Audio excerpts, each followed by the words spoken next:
If the fork that you buy has an old piece of handle on it, then the first thing you want to do is cut that off. And I just use a metal cutoff tool for that. Just cut it down the middle. Cut that piece off.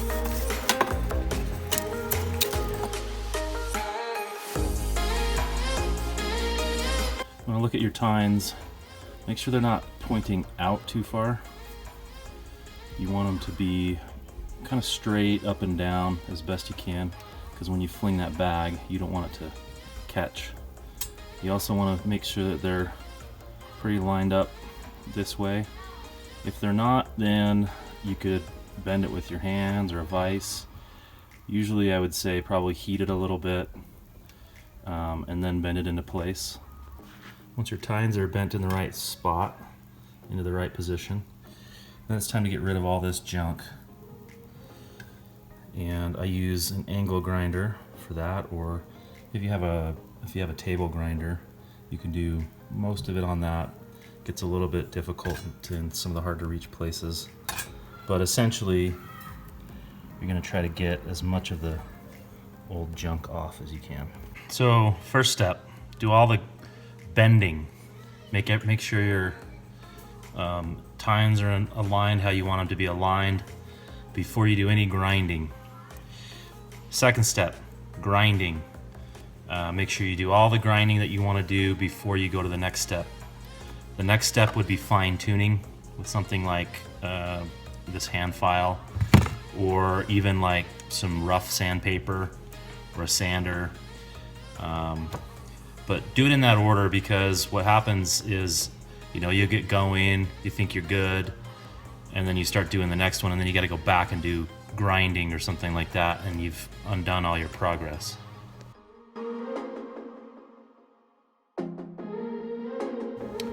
You want to be kind of light with your angle grinder. You don't want to make too many scuffs or remove too much of the metal. The idea is just to get this rusty junk off of it.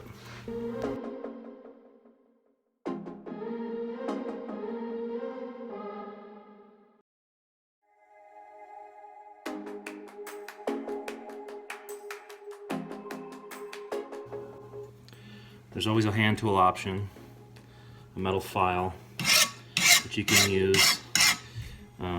It'll just take a little longer. A metal file is pretty good for the harder to reach places though. You may have to use it anyway, especially for right in between the tines to clean those up. Don't be fooled by the video. This process takes forever. So you can see what I've done. I've done most of the angle grinding on this tine right here. You can still see though that there's a little bit of old, there's kind of, some dents and dings in there that still have some old stuff in it, but it's looking better than the original here. But you gotta keep working at it. And this is kind of the trade-off, like, do you want to spend the time doing this, or do you want to just buy a sheaf fork? Now, personally, I'm a do-it-yourself type of guy, and I like how my sheaf forks turn out, so I want to do it on my own. And there's a little bit of a, pride of craftsmanship in it, but that's something you got to consider as well.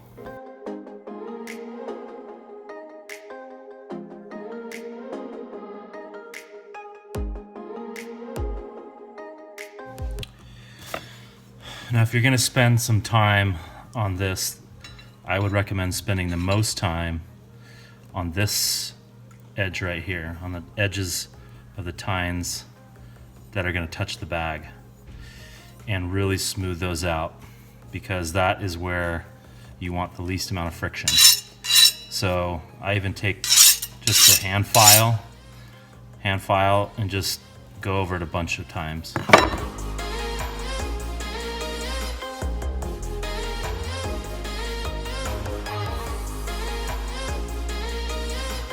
Once once you've done the cleanup that you want to do, and you can do more cleanup after you do this part, which is why I'm going to do it now. You get a piece of PVC pipe. Now this can be 3/4 or 1/2 inch. This one I'm doing 1/2 inch. What you want to do is find a place where your knuckles will fit.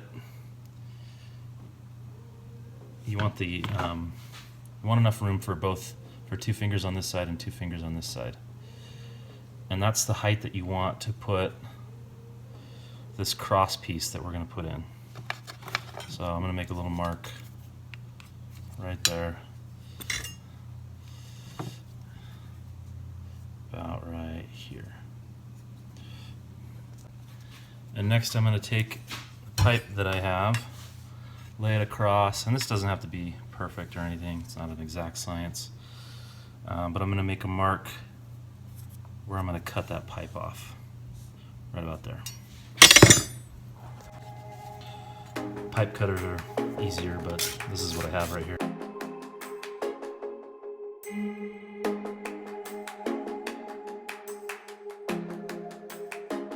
Find yourself a drill bit. It's about the same thickness, a little bit more than your tines, and you're going to drill through the middle of this.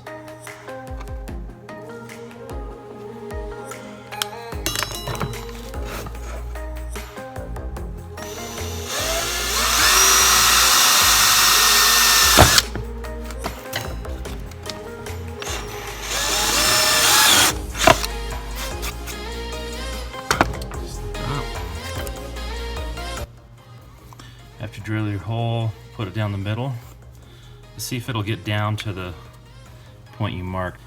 Okay, now that I know it'll get down to where I want it, what I'm going to do now is I'm going to notch these so that this will slide down the fork, the tines. So if I notch these in, then it'll slide down to the position I want. Good way to start that is just with the drill that you used and kind of go a little bit at an angle.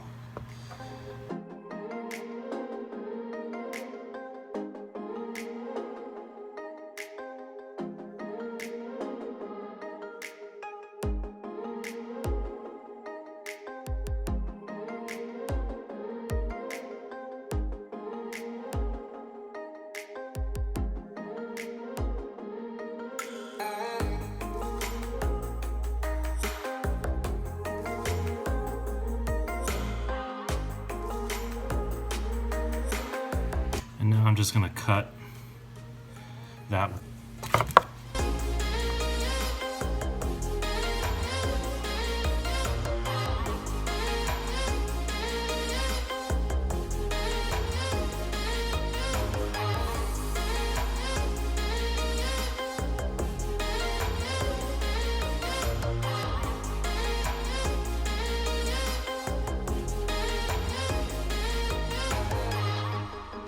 I'm going to do a test fit.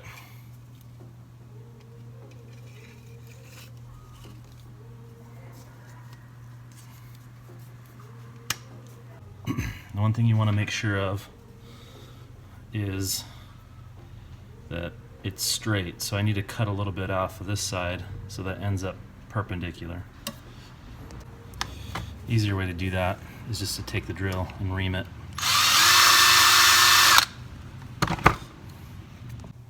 Once you've got your notches out of the edges, then you can clean it up with a utility knife.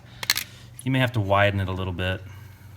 That is nice and perpendicular, and it's tight, which is good.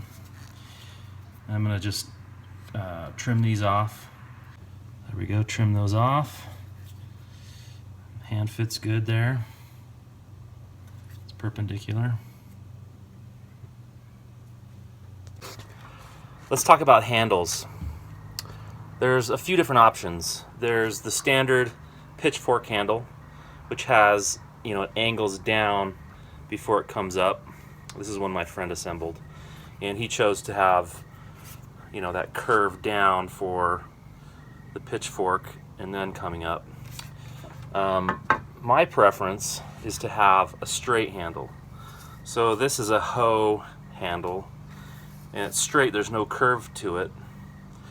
And personally, that's my personal preference, because you get a little bit more angle here where the tines are pointing more up instead of straight, and you're less likely to lose the bag. But like I said, that's a personal preference. But I picked up this hoe handle from the local hardware store. You can pick one up for, you know, $10 to $15 from the hardware store. You want to make sure that the hole in the handle, and this is just ash, normal ash wood, but you make sure that the hole is going to be the right size so that this is going to be tight in there. Some handles, depending on, you know, what they're made for, might have too big of a hole. So you want to make sure that it's going to fit, it's going to be tight, and you can pound that in.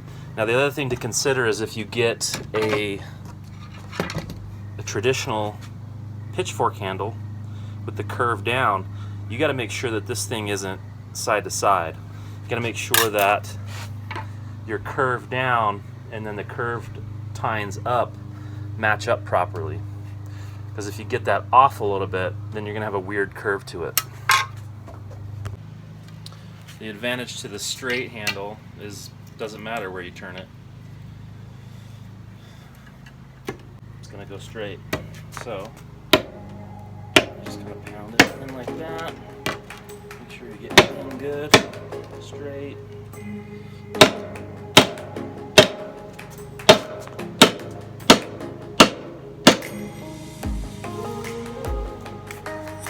Just like that.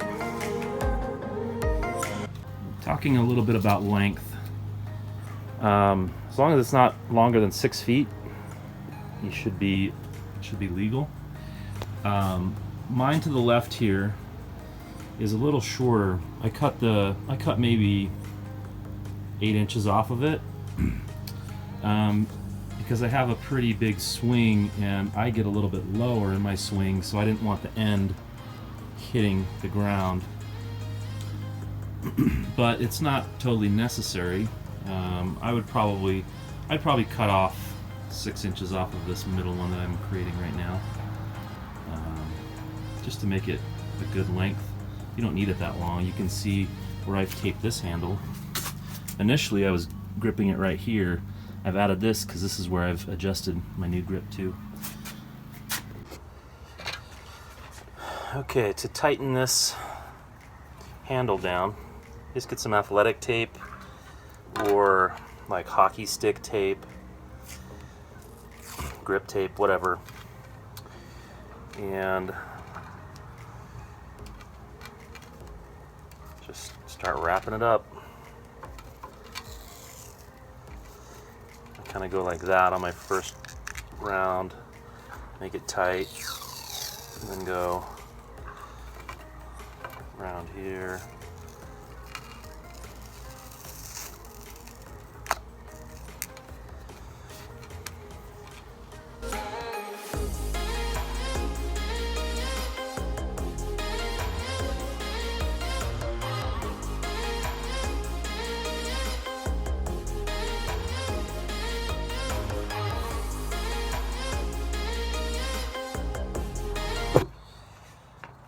Cut 6 inches off just to make it a little bit more manageable.